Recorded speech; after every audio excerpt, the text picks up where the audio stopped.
Hi, I'm Elisa Lamel, Legal Content Specialist for Krause Financial Services. Welcome to Industry Insights. In this series, we discuss news, updates, and hot topics that affect the elder law and estate planning space. Working on hundreds of cases per month and working with attorneys from across the country, we see trends that affect our industry, and we want to share some of those insights with you today. Today, we have our Corporate Counsel and COO, Scott Engstrom, here to discuss a case we've been covering out of Massachusetts. To provide some context, the issue in this case is whether or not the Commonwealth needs to be designated as primary beneficiary on an annuity belonging to the community spouse. The appellees in this case are asking the court to adopt their interpretation, that annuities that meet the requirements of the sole benefit rule for the community spouse do not need to also meet the beneficiary designation requirement. The Executive Office of Health and Human Services, as the appellant in this case, is presenting the opposite argument, that all annuities being used for Medicaid eligibility purposes must adhere to the beneficiary requirement. Scott, thank you so much for joining us today. Thanks for having me, Elisa. Absolutely. So let's dive into the case facts a little bit further here. What's the basic stance on each side, and how did we end up in front of the State Supreme Judicial Court? Sure. And I think it's helpful to kind of even go back a little bit further than the case that's before the SJC here today. The beneficiary issue has been a long-standing one in the Commonwealth of Massachusetts. And it actually goes back even before the Dermody decision, which kind of started this split between how courts are treating the issue.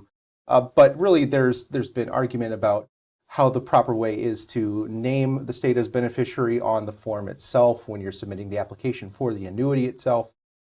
So there's been confusion there. And then there's actually confusion about how we treat these annuities in the Commonwealth of Massachusetts and which requirements apply. So in the Dermody decision, ultimately it was decided that the sole benefit rule was the one that applied in that case, and accordingly, those DRA rules regarding the annuity requirements did not apply. Now, following the Dermody decision, there were courts in the Commonwealth of Massachusetts that reached the opposite conclusion, leading to a split in the courts, and ultimately the reason that this case has been consolidated with different cases now being before the SJC. Okay. So I think that raises a good point. Do you think that the statute leaves room open for interpretation, that the provisions be used separately? Or do you think that they should work harmoniously with each other, as the appellants have argued? Well, I think by virtue of it being in court, I think there is room for interpretation here.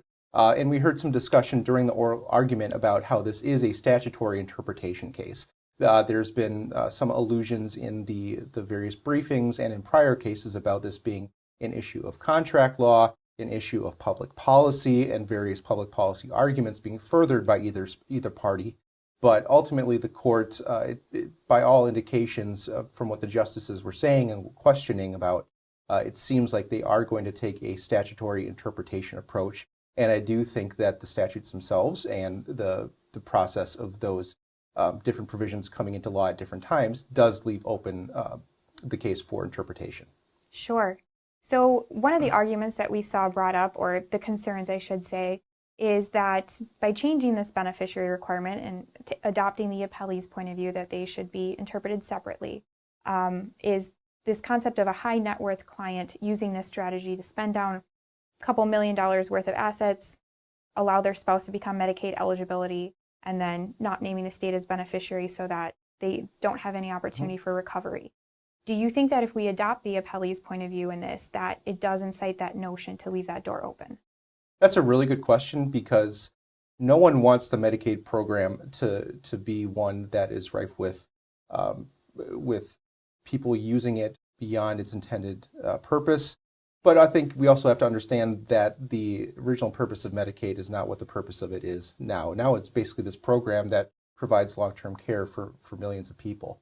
And that wasn't the original design of the program, but by virtue of various legislative changes, that's where the program is today. In terms of the people who are going to be kind of falling into the state's argument there that these $20 million net worth people or in excess of that $20 million are going to be trying to get Medicaid through using these annuities, first of all, I think they're going to have significant issues structuring an annuity that would fall within the guidelines. And then I do think that there's something of a practical matter about, are those people with a $20 million or higher net worth, are they going to be trying to get care that would require Medicaid to pay for it? I don't think so. I think they're going to be looking for care options where they're able to receive care in their homes. I don't think that they're going to be availing themselves of home and community-based waiver programs. I just don't think that's the clientele. And that's not just an educated guess. That's based on discussions with other attorneys in our elder law attorney network. They don't see this as being a windfall because it's not a care option that's likely going to be chosen by those people with those high net worths. Sure, that makes sense. So one of the other things that we saw in the appellees' brief and in their arguments as well is their reliance on Hughes versus McCarthy, which is a case that we've touched on in the past as well. And in that decision, we saw noted that if the intention was for Congress to further clarify these provisions, they simply had to make those changes and write that into legislation. But it's been 8 years since that decision, and we haven't seen any federal Medicaid law changes. Do you think that's safe to presume that the decision that came out of Hughes versus McCarthy was how Congress intended those provisions to be understood? I think there are arguments that cut both ways on that. You can look at congressional inaction and say, well, they must be endorsing this decision, or they must have received notice of this decision and they don't believe that there are any changes that need to be made as a result. I mean, it is a federal circuit court decision. At the same time, there have to be people who, if they want to make changes, are willing to expend that political capital to do so. So whether or not they believe that their constituents think, okay, it might be something we want change, but don't necessarily want you to focus on because there are other issues. I think there are two arguments there. I don't think that it necessarily means that Congress has endorsed the Hughes decision. I think that congressional inaction on the issue might make some indication in that vein, but I do think that there is the practical matter about whether or not it makes sense in the existing political landscape to expend political capital to make those changes. So I don't think that there's anything conclusive we can take from Congress not acting on it, other than the fact that they have not acted on it to this point. Sure. So that's a perfect example, Hughes versus McCarthy. It's been 8 years. So looking at the decision to come out of this case, which will be a little bit yet, what are the long-lasting legal implications that will follow from the decision in this case? Well, I think they're going to be more limited because this is the court of last resort in the Commonwealth of Massachusetts, but it is not a federal court. It is not a federal circuit court where this is going to have a broader reach. The actual binding authority for this decision will be limited to the Commonwealth of Massachusetts. That said, obviously, different parties to different lawsuits are going to cite persuasive authority or cite arguments in persuasive authority to support their positions. So I think that's more what we would be looking at here, maybe something that is more of an arrow in the quiver of elder law attorneys as opposed to being something that is a big sweeping change. Sure, absolutely. Well, we'll definitely keep an eye on it. For more information on this case, head to our website and check out our recent blog and live tweet session on the topic.